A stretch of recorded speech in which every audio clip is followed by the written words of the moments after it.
quoi le problème des Noirs? Dans la plupart des boutiques où je suis venu aux Jamaïques, les travailleurs sont des Noirs, mais les patrons sont toujours des étrangers. Hier, quand nous sommes allés faire des achats, tous les patrons de tous les magasins que nous avons visités sont des personnes qui viennent du Moyen-Orient, des Arabes.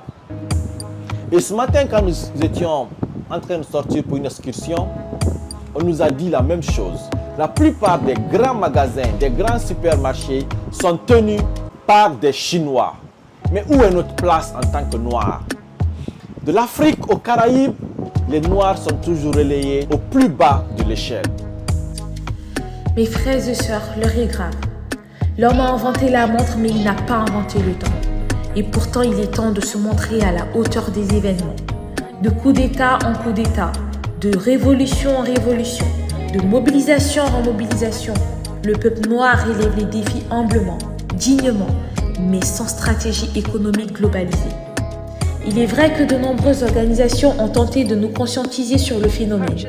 De nombreux militants, lanceurs d'alerte et citoyens lambda.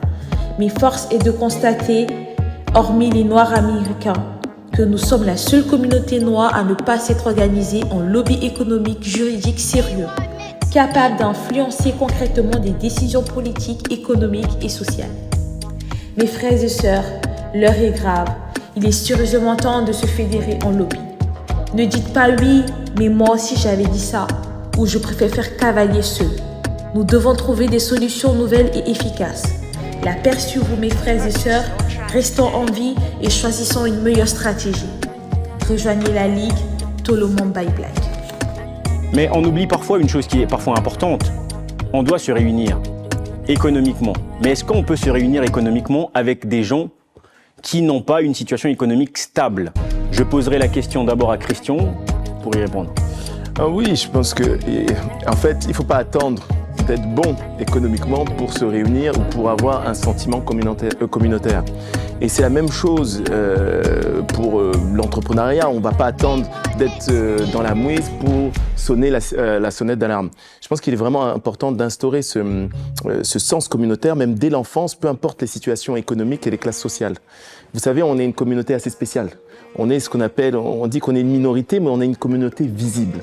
Et malgré ce qu'on nous pense, en nombre, on est beaucoup. Et donc, il est très important, finalement, d'au moins se réunir sur cet aspect-là et d'être capable de se connaître les uns les autres. Peu importe notre classe sociale. Je l'ai toujours dit, il faut qu'on ait l'équivalent d'un CRIF noir avec les associations représentantes de la communauté afro, qu'on puisse s'organiser avec un événement annuel, qu'on puisse mettre en place un plan économique, un plan social, un plan culturel et que nos actions soient cohérentes. Moi, je vais prendre un exemple très simple. On a beaucoup d'événements qui sont organisés dans la communauté afro autour de l'entrepreneuriat. C'est des initiatives qui sont salutaires et c'est bien qu'elles existent. Mais parfois, il y a un chevauchement au niveau des dates, il y a un chevauchement au niveau du planning. S'il y avait eu une organisation en capacité de fédérer toutes ces entités, on n'est pas obligé d'être les meilleurs amis du monde, mais au moins de se réunir en bonne intelligence et dire bon, toi tu fais ça, telle date, moi je fais ça, telle date, t'as prévu tel intervenant, moi j'ai prévu tel intervenant. Est-ce que ce serait pas plus intéressant de mutualiser les dépenses? Puisque si tu prends son billet d'avion sur la même période, moi je t'aide aussi puisque je vais avoir besoin de lui sur la même période. Est-ce qu'on serait pas capable de créer une synergie et de mutualiser nos dépenses pour faire en sorte qu'on optimise la présence de ces individualités? Ça c'est un exemple, tu vois. Location de salle par exemple aussi. Donc il y a plusieurs aspects sur lesquels on pourrait revenir et travailler de façon efficiente à réduire les coûts, mais vu qu'on n'est pas en concertation, que nous sommes chacun dans notre coin, pour pas dire isolés les uns des autres, en réalité on perd en impact. Et il y a un émiettement des événements et il y a aussi une similarité des événements qui donne un sentiment plus de confusion que de réelle union. Et ça, je le déplore. Et c'est lié à quoi ça? C'est lié à l'ego, j'allais le dire. C'est une question d'ego.